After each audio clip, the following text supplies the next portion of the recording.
Thank you for joining me today for Kept Woman Conversations. We're getting ready to get to the nitty gritty, y'all. I got my special guest, Kim Cummings. She is employee benefits, wellness benefits guru here in Cleveland, Ohio. And she has taken the time to read my book. She knows me personally, and we are going to give you the insides of this book, Kept Woman. Get your copy on Amazon or go to keptwomanbook.com and let's get right to it. Hi, Kim. Hello, hello, hello. Hey. Thank you so much for having me. I'm so excited to get into this. Yes, I'm excited because you know me personally. And we befriended each other during the time that a lot of this book is taking place. So you get Yes, to tell the readers, some real nitty gritty stuff. yes, absolutely. I'm excited. Also, you are for my corporation, you are the benefits provider. You're the one that I signed up with. So, Yes, yes, put you yes, out there. yes. All So full circle for us. yes, isn't it? That's what it is, full circle. So I'm glad you took the time to read the book and agreed to speak with me today in this very intimate conversation. Um, when you read the book, I just can't wait to ask you this. So when you read the book, what did you think of my resilience? What did you That, think that like she just keep going, and what did that do for you? What did you think? I thought that, it was amazing. Hmm. That's one of the things I believe that for women in general, we have to be Hmm. so resilient. It's like, we got to be there we got to show up for our kids if we have them. We got to show up for our men. We got to show up at work. And rarely do we show up for ourselves. And that it's that drive. It keeps us going. But when I read the book, I'm like, oh my goodness, this is a different level of resilience, because you had to deal Yeah. with some things that not a lot of us have to deal with in everyday normal life. And so Yeah. that was the page turner for me. I read the book on a flight down to Miami. Okay. I Did you couldn't put it finish it down. before you got there? Yeah, I couldn't put it down when I got it when we landed. I'm like, oh shoot, I got 10 pages left. I mean, it was just Wait, that I good. gotta get off the plane. Yeah, wait. Yeah, Let me it read was a these 10 page pages. turner. And I love me a page turner. I mean, those are the types Yeah. of books that I like to read. And I'm old school, you guys. So I'm Okay. not no audible. I like to feel and the touch of a book still. So I'm Yeah. turning the page like, oh my gosh, this is so good. So that for me, the resilience that it showed that you have, and I think it's a testimony for all of us that no matter what you go through. I mean, because honestly, not a lot of us are going to go through the things that you went through in that book.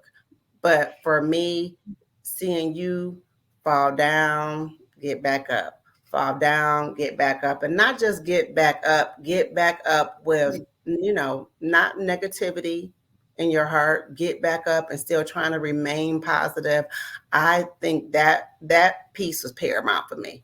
I loved it because that's what we have to do. We can all, we can go through things in different ways in our lives, but it's how you stand up, how you get up, how you go through things that are gonna, determine really your outcome and how you move in different situations after that for me. Hmm. Yeah. Yeah. So, in thinking about, okay, let me tell you a little more backstory. Kim used to be my personal trainer. And let's see, this is during the time that in the book, my significant other was sent away for 12 years.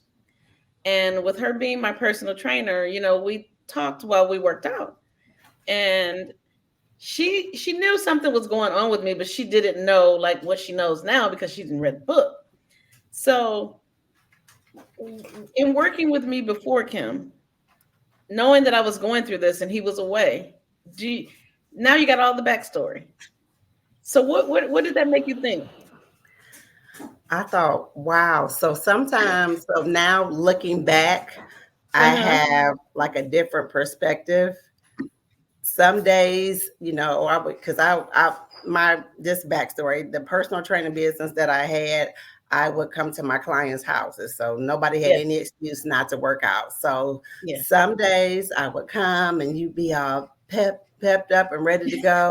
And some days it was like, mowing Mm-hmm. through this stony ground. And I thought, now that I read, like, those were probably those hard days where, you're thinking about him, you're thinking about his son, you're thinking about how you gonna make it through, So, and now it's like all meshing together, like, wow, like Yeah. all of this was going on. Because I knew Yeah. some things, but I didn't know all of Mm-hmm. this, Mm-hmm. but I just, and so again, it's that resilience, it's that resilience that's like priceless that kept you Mm-hmm. going through all of this. Yeah. I think working out with you, I think we worked out like 3 days a week. I think that was Hmm. like a coping mechanism also. Yeah. Yes, of course, I wanted to be fit and probably lose weight or something like that, but it Yeah. was also a coping mechanism. Yeah. Um, I use other coping mechanisms, such as being a workaholic. I think Mm, that's where that came from because mm, I was working a full-time position and I ran my company full time. right. And also, I had started dancing salsa. And, this is what he never understood about me because he's like, oh, you're dancing salsa. But it was bigger than me just dancing salsa. It was like, that helped me get through. He never like thought about like what I was going through. It was all about him being in there and Mm, what he's going through. And I had to yeah. think about both Yeah. sides, but he only had to think about one side. Then also, as you know from reading the book, I was taking care of his son to whatever degree I was able, let allowed to do something for his son because there was a roadblock put up for me because it was said that I took him away from his ex-wife, that they were divorced. Mm, I can't mm, remember how many years they had been divorced. I didn't even know she existed right. until I can't remember how long before I even knew she even existed. So I'm like, how could I take you away from someone and I didn't even know who you are? But at any rate, um, so all of those coping mechanisms that we have as women in our lives, and we Yeah. think that we're taking care of business, we're doing what we need to do. But like I said, it's a way to cope, Yeah. So um, during this time that I'm going through all of these things that you read in the book, I never had anyone to um, break things down for me. Like, why are you doing this? Or why are you doing that? Or you need to pull back from this. Or here, let me talk to you about your loneliness and your need for a companion, a need for somebody to make sense of what you're going through or what he's going through. It was just so much at one time. I look back and I'm like, wow, how did I even do that? It's like, wow. How did I do that? It's like I need to like get somebody to go inside me and like write all of that down so I can teach people how to go through that.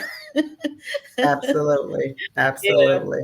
yeah. So, did you ever have in your life, and me knowing you, I think I know the answer to this, but I want you to tell our listeners that you had a difficult situation that your morals were compromised, where you're like, oh, I shouldn't do this. This is gonna get me in trouble, but I got to do this anyway.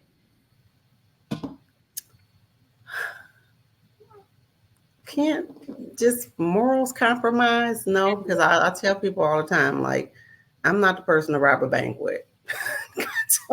Oh, me neither. I'm not, because did, Mhm. but I, found myself in questionable situations. I had, when I was married at Mhm. a short amount of time, we lived in Vegas, and I had a very tumultuous marriage, and so we had three small children. We moved to Vegas. I did not want to go. He went there a year ahead of me, and I was like, if you want to go to Vegas, that's on you. I'm not moving myself or my three children across the country.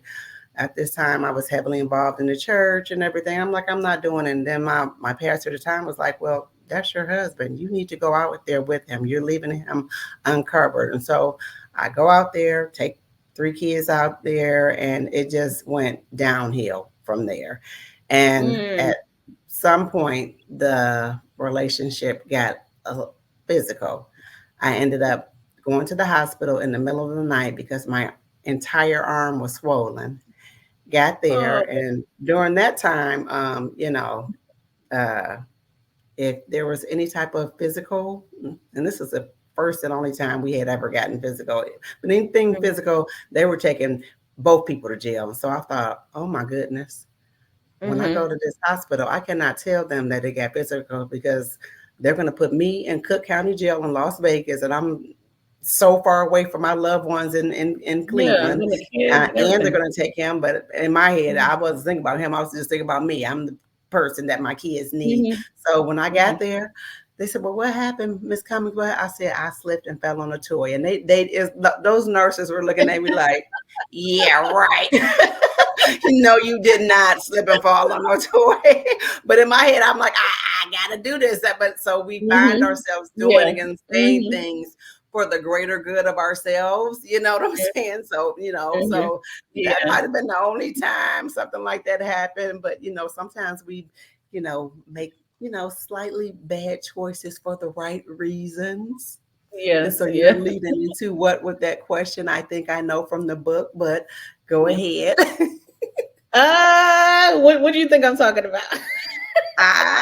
Okay. So how much are we telling about this book You during can this you can tell discussion? a little bit. You can tell a little bit because Oh, we can let the listeners know what's going on.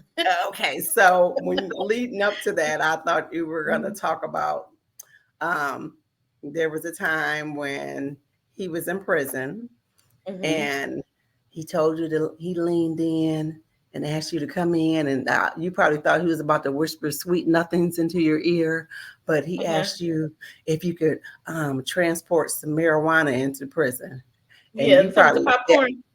yeah.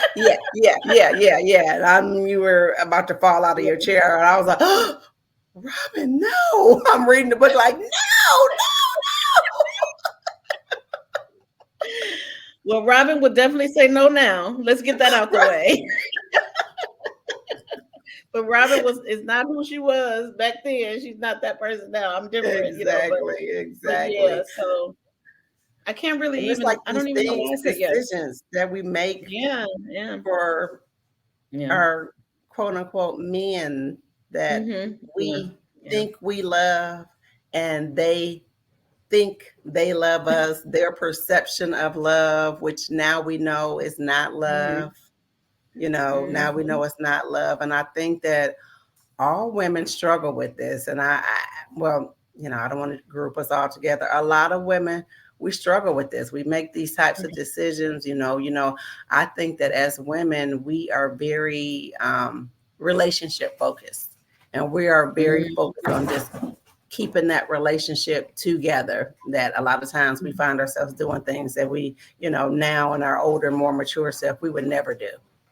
mhm. Definitely, definitely, definitely. Yeah. Yeah. So you wanna talk to me about some of like your personal struggles in life. That that when you read something in the book and you said to yourself, oh, that's me, like betrayals, letdowns, pain that you can relate to in the book.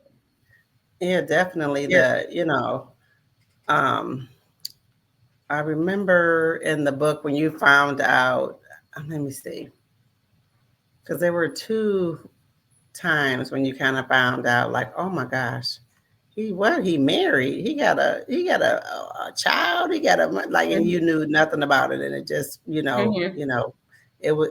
I'm sure it consumed you.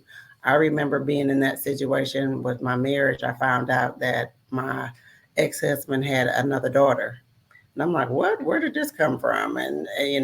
And me wanting to deal with it, like, okay, kids. I mean, if you did it, you did it. Let's bring it to the forefront, because the only Mhm. person that's getting hurt by this is the child. He kept denying it, kept denying it, kept denying it, and that went on throughout our entire marriage. Um, then getting leaving him, getting the strength to leave him with 3 kids, with nothing. I was a stay at home mom while we were married.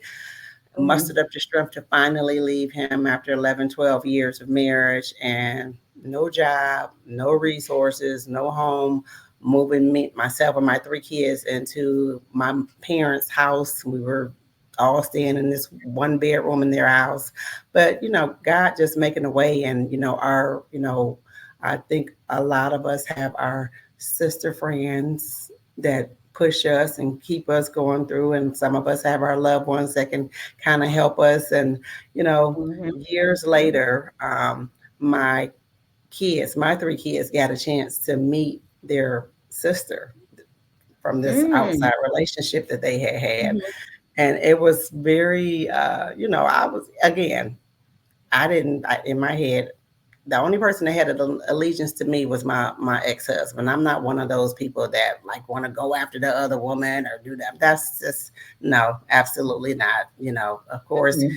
I married him. My vows were to him, and so years later, I got to meet her. She actually came over to our house. Our house is the house that all the kids want to come over to and stay out Yeah. and hang out with. And that's our home, which I do love.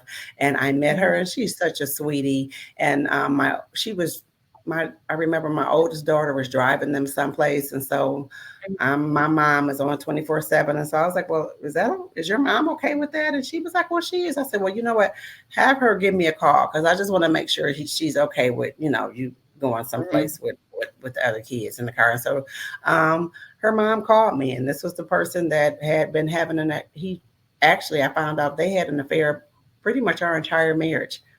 I Oh. I knew something, as a woman, Oh. God definitely gives us that woman's intuition. Mhm. I Mhm. knew something was going on. I would always say, you know what, I know something's going on. Why don't you just tell me, and then we can work through it, talk through it. Him being the Mhm. person that he was, he'd never owned up to it. And um, fast forward till I'm having this conversation with her about her daughter going someplace with the rest of my kids, and she proceeded to apologize. She's like, I'm Did sorry. she? Yes. She said, I'm sorry. She said, him and I dated prior to you all even getting married. When Huh? he married Oh. you, yeah, it was Mhm. a huge blow to me. Mhm. But I still continue to date him. I still continue to, be with him. And then she would, I mean, I was just like, wow. And then so what could I say to that? All I could say to her, I said, you know what? Everything happens for a reason. I said, I went through hell with this man. And so maybe, Mhm. people, the other woman, they think they want that person, but Mhm. maybe God Yeah. was saving you from what you thought that you really wanted. Yeah. you Mhm. know but I Right. think these are these conversations that as sisters and as women we have to have. One of my best friends, I think Elena, she wrote a book, and she has a whole clothing line that she's coming out with, and it's just based on us being sisters and being there for each other.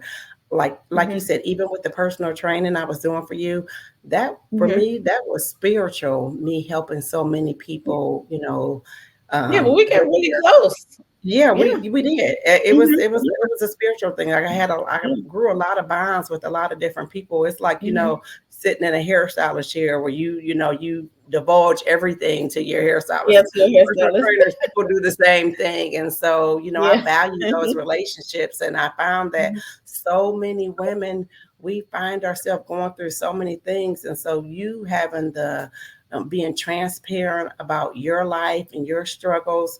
We have to be more transparent. We, sometimes, we don't want to tell people about the things that we would go through, but those things make us stronger. Everybody that reads this book and sees the things that you went through, it's going to make them stronger. So That's what I I want to thank ask you you. for Do writing the you book. find strength? That was one of my things I wanted to ask you. Do you find strength and transparency? I think it's important too. Absolutely. Not, oh, my Absolutely. business. Oh, that's private. But but if you think back a long time ago when, us women of color went through what we went through, Mm-hmm. long time ago, you know what I'm talking about. I don't want to say Mm-hmm. it, but yeah, we band together. If Absolutely. somebody got sick, if something happened to somebody, oh my God, everybody was just on top of it. This person Yes. was cooking, this person was doing that. Even when I was growing up on our street, everybody helped everybody on the street. All the Absolutely. women, it was just, and then we got away from that somewhere. I don't know where, but we got away Yeah. from that, and everybody's Yeah. just kind of has Yeah. to put on this aura of this one this stellar of a person, and nothing happens to them, and nothing's wrong, and everything's fine. That's not, no, that's not how we get ahead. And that's not where our strength comes. If we just all get together, strike a mighty blow. But all of us Absolutely. apart like this, what are we gonna do? Nothing. Everybody over here, you And we know? need each other. The fact of the Yes. matter is we need each other, and it's funny, I always say our struggles, they're for other people. They make us stronger, but I promise you, God has put so many people in my path that are struggling and going through similar things, and I'm able to say, hey, I went through this. I don't, and I'm not, I'm, Robin, I tell all my stuff. I went through this. If I went through this, you can definitely make it through. And even in our businesses, I mean, we're friends and we're sister friends, but business friends as well. I'll tell you, Robin, I'm struggling, baby, and we got to be Yeah. able. And you're like, okay, well, what can I help you out here? What can I do to help you? Mhm. This is Yeah. how we have to come together and help each other. We cannot have this crabs in a barrel mentality, because there's enough people out here in business and health and finance. There's enough people out here that need help and Mhm. resources, that we can all help everybody. You know what I mean? And so I tell that's people all the one of time, the they be things like, I love oh, about just, you as well. Yeah. if they Yeah. can't wear to drive it, they're not concerned with it. And I'd be like, Right. oh, all your money, but who are you helping? Name Yeah, one exactly. person besides somebody in your family that you help. Yeah. One, just name, Yeah. so um anything else in the book? You said there was two things that you said, about the struggles, the resilience. What else resonated with you in the book? What other situation that I went through? Probably the situation with your parents, Yeah. that, they were functioning addicts. Yeah. And there are so many, we all have family members and friends that, went through different types of struggles with alcohol and drug abuse. And Hmm. it it broke my heart, because as a child, you had to raise them and Yeah. help out with your siblings. And a lot of times when you have parents that have addiction problems, you can't even really be a kid. You can't Yeah. be a kid. You are forced to be an adult at a young age. And so because of that, I understood more why you made some of the decisions that you made in your personal life. People But can look at you. thank God I never became an addict. I never touched any of that stuff. But yeah. Exactly. Yeah. Again, and it's so funny in life when we see things. Sometimes, like, there's no middle ground. You go all the way to the left or all the way to the right. Either you decide, oh, I'm never going to do that, or people Hmm. just, it's cyclical and they repeat those same cycles. That's Hmm. Yeah. that's one of those life psychology things that I just, how my brain works, and I think about things like that. But yeah, Hmm. you didn't have a chance to be a child. You early on, you were the only first grandchild, and everybody doted over you and everything. But then when their addiction came, you had to step Yeah. into another role. And I think that because of that, you know, that not having your parents during crucial times in your life, I think that Mhm. more than likely contributed to a lot of the decisions that you made in your Of course. male relationships. Would you agree? Yeah, of course. I agree 1000%. Yeah, Yes. yeah, yeah, Yes. yeah. So as And we we're love our wrapping up though, parents. Look, we love our huh? parents. But I said we love Oh our yes. parents. So, mom and daddy, I love y'all, but Yeah. Yeah, it's a different story now, but we won't go. That's book two. yeah, Let's right, yeah. right, right. So as we're wrapping up, I have one last question. Okay. What does it mean to you after reading the book to be kept? Ooh, I think that's a double-edged sword. Kept. Um, Initially, I'm like, okay, so she's with this drug kingpin. She got with she's he's making sure her finances are taken care of. He put you through school. I'm sure he helped you with so much other things that you probably didn't divulge in the book. I thought you were kept in that way. But again, as I read on and seeing everything that you experienced and everything that you dealt with, you were kept by God because He got you through all of those horrible, prison, heartbreaks, being left with nothing financially, but you were kept. You were able to pull up your bootstraps and just keep moving on and moving forward. So I think that, you were kept in that way, and you were kept by God, and you just kept moving through and pushing through. And I think that again, it's just a testimony to the human spirit and the resilience that we have. We can go through things, but we too are kept, and not just kept by God, it's ourselves too. We have this inner drive that keeps us going. And that's I think that's what I look at kept now that I've done and finished the book. Mhm. Yeah, yeah, for Yes. sure. So the resolve, the resilience, the wherewithal, the gumption, all of those things came from God, and that's Yeah, why I named this book "Kept Woman." yeah, yeah, yeah, But of yeah. course, people thought initially they thought kept woman, oh, some guy is gonna be taking care of her, and he's giving her some money or something, and she ain't got to do Mm. anything. Yeah, yeah, yeah, yeah, So yeah. yeah, but um, I wanted that to resonate with people, and I wanted um, some people to understand what they meant. After reading it, just like you just explained. Right, Um, right, Also, right. I was an angel to a lot of people, and my journey just so happened to be that I had to go through all of these things to make Mm, me who I am now. And to right. have touched all the lives that I touched in a positive way Absolutely. is my testimony. Okay. One of my testimonies. Yeah, yeah. you know, um, not a lot of people can say that.